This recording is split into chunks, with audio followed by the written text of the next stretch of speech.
माँ सिद्धिदात्री करती है सब पर कृपा, सिद्धियों का देती है ये वरदान। ध्यान लगाने से हो जाती है प्रसन्न, भक्तों को देती दिव्य ज्ञान और जीवन धन। जय माता दी। नमस्ते भक्तों, मैं आरजे तरंग, मैं आरजे वंशिका और मैं आरजे कनिष्का आप सभी का स्वागत करते हैं नव देवी अनंत कथा के 9वें दिन, जहां हम माँ दुर्गा के 9वें स्वरूप माँ सिद्धिदात्री की कथा सुनाने जा रहे हैं। माँ सिद्धिदात्री को सभी सिद्धियों की देवी माना जाता है। उनकी कृपा से भक्तों की सभी प्रकार की सिद्धियां प्राप्त होती हैं और जीवन में सुख, शांति और समृद्धि आती है। माँ सिद्धिदात्री अपने भक्तों को 8 महान सिद्धियों का वरदान देती हैं। यह सिद्धियां उनके जीवन को अद्भुत शक्ति और ज्ञान से भर देती हैं। आज हम आपको ऐसी ही एक कथा सुनाएंगे जब माँ सिद्धिदात्री ने एक साधक को उसकी तपस्या के फल स्वरूप दिव्य सिद्धियां प्रदान की थी। सच्ची भक्ति की साधना कभी व्यर्थ नहीं जाती। माँ सिद्धिदात्री की कृपा से असंभव भी संभव होता है। तो आइए सुनते हैं आज की कथा। जब माँ ने एक साधक को उसकी तपस्या का अद्भुत फल दिया। बहुत समय पहले हिमालय की गुफाओं में एक साधक ने कठोर तपस्या की। उसका नाम था व्यास।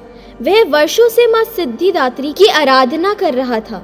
वह चाहता था कि माँ उसे दिव्य ज्ञान और सिद्धियां प्रदान करें ताकि वह दुनिया के कल्याण के लिए काम कर सके।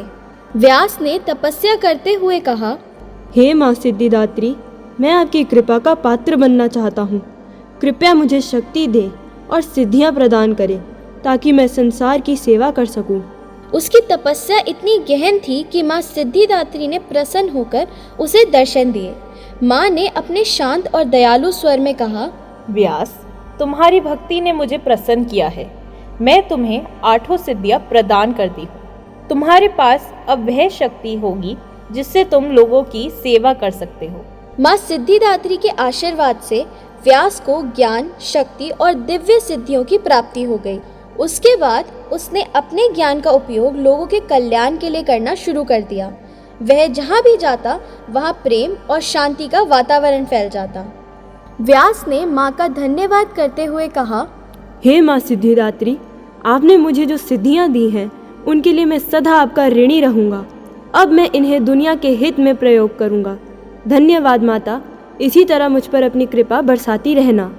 माँ सिद्धिदात्री ने आशीर्वाद देते हुए कहा, जो सच्चे मन से मेरी आराधना करता है उसे सिद्धियों की प्राप्ति होती है और वह संसार में सच्चे मार्ग पे चलता है। इस कथा से हमें ये शिक्षा मिलती है कि सच्चे मन से कोई भी की गई साधना से हमें माँ सिद्धिदात्री की कृपा प्राप्त होती है और जीवन में सुख, शांति और सफलता का अनुभव होता है। तो दोस्तों, आइए माँ सिद्धिदात्री की भक्ति करें और माँ से आशीर्वाद प्राप्त करें। तो भक्तों, आज हमारा नव देवी अनंत कथा का सफर यही समापन होता है माँ दुर्गा के केसवी रूपों के साथ। आशा है कि आप सभी को इन कहानियों से प्रेरणा मिली होगी। तो चलिए माता सिद्धिदात्री का सुनकर एक मधुर भजन। ओम जयति जय सिद्धिदात्री, मैया जयति जय सिद्धिदात्री। हम भक्तों की मैया, हम भक्तों की मैया, तुम हो महतारी। ओम जयति जय सिद्धिदात्री। मैं आरजे कनिष्का, मैं आरजे तरंग, मैं आरजे वंशिका लेते हैं आपसे विदा माता के आशीर्वाद के साथ। एक बार फिर से बोलिए, जयकारा शेरा वाली दा, बोल साचे दरबार की जय।